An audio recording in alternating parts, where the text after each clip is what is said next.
Now let's review this figure 21-47 that deals with aircraft hangars in accordance with NEC 513.3 through 513.7. So you're looking at a number of sections there to get the overall picture.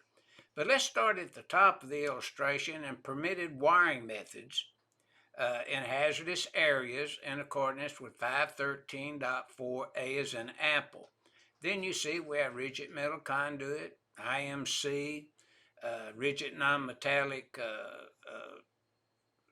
cables, MI cable, MC cable.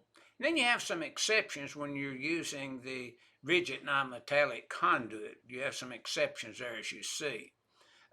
Now, instead of cables, I think that's dealing with your rigid non-metallic conduit with the exceptions to the rule there, so excuse me.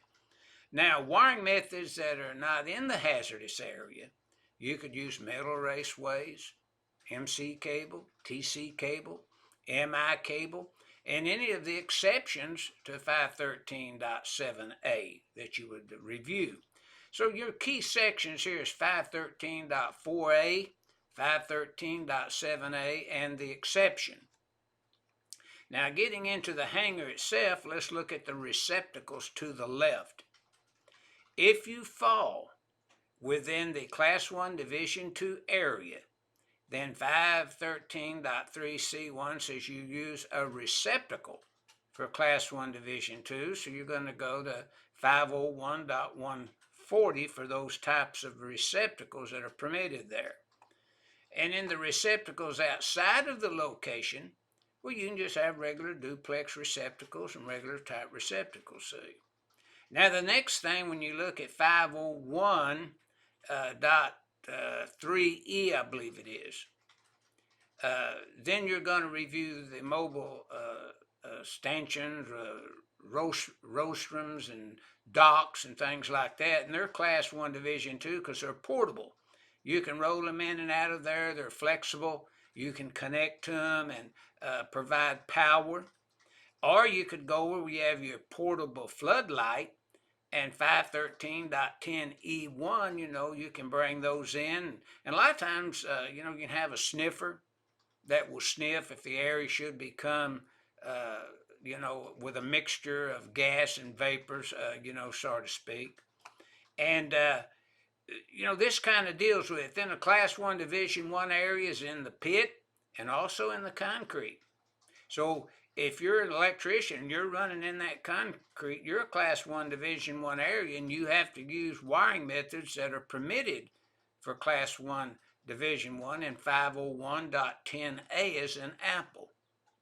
And then when you come out of that concrete and you emerge, then when, around within 18 inches there, you're going to have a seal. The seal, that's required.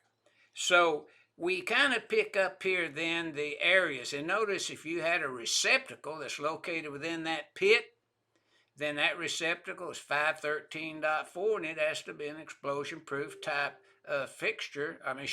receptacle rated for a Class 1 Division 1 location. So 513.3A kind of deals with your Class 1 Division 1. 513.3B, Class 1 Division 2, and then you get into unclassified areas. So, like we've always stated, usually A is Class 1 Division 1, then B is Class 1 Division 2. Now that's pretty well constant. Once in a while it may vary, but most of the time that is a true thing. So wiring methods under the floor and the note is considered a Class 1 Division 1, as outlined in 513.8A. And that's what this figure 21-47 is illustrating, how you would perform and wire in a Class 1 Division 1, Class 1 Division 2, or non-hazardous area, in an aircraft hangar.